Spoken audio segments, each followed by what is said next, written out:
We begin with the latest here in the United States. Days after the assassination attempt on Donald Trump, reports say the United States received intelligence in recent weeks about an Iranian plot to target the former president.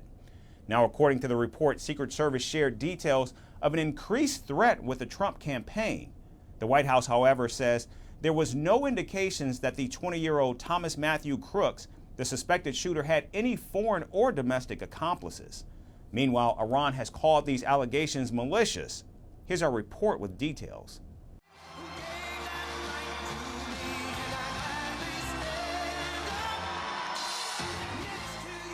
It's been 4 days since former U.S. President Donald Trump survived an assassination attempt at a rally in Butler, Pennsylvania. And now reports have revealed that President Joe Biden's administration received intelligence weeks ago that Iran was actively working on a plot to kill the former president.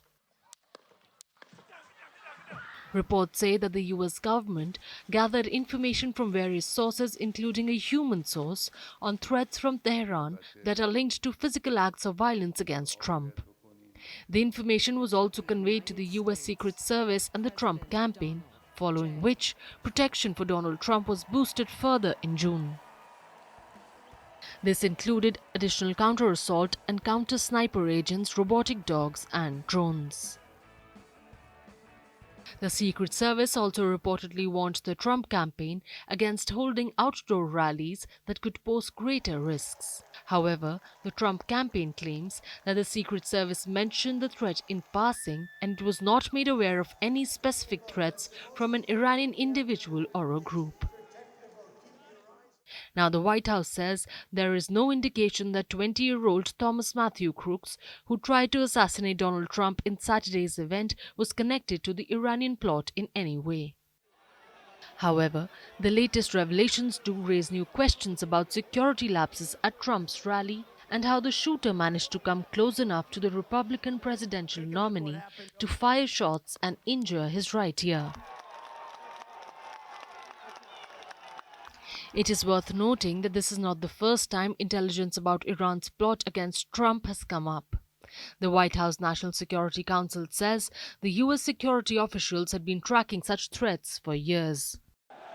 These threats arise from Iran's desire to seek revenge for the assassination of Qasem Soleimani, the commander of Iran's Islamic Revolutionary Guard Corps, who was killed by an American airstrike at the Baghdad International Airport in January 2020, when Donald Trump was in power.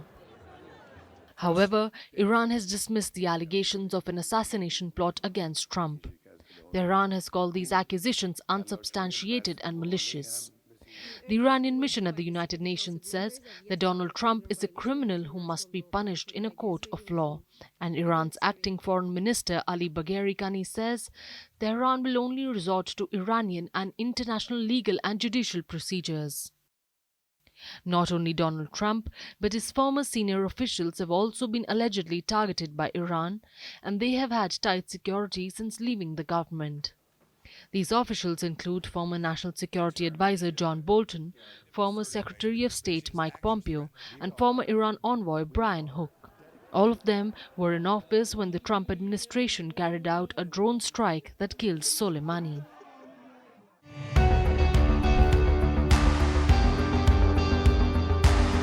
Across continents, one powerful news source. Bringing you diverse perspectives on the issues that matter.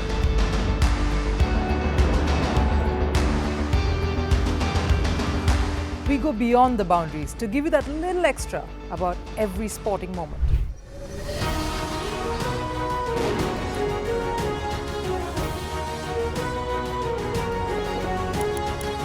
So thank you for making Firstpost 5 million strong.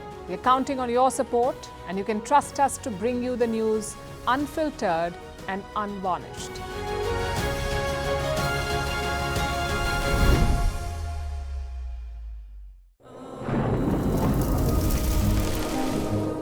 Climate change is on our doorstep.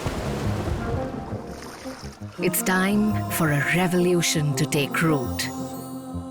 And it starts with 1.4 billion Indians. It starts with one tree. One tree for humanity. One tree for Mother Earth. One tree for a future. Project One Tree, a News 18 network initiative.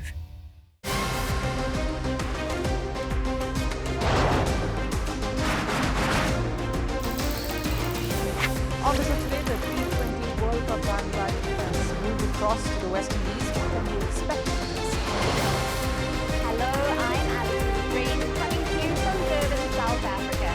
Today we have a special Start with a report on India's shifting nuclear posture. The first time since India officially became a nuclear power. Hello and welcome to Firstpost America. I'm Iranian, coming to you live from the nation's capital,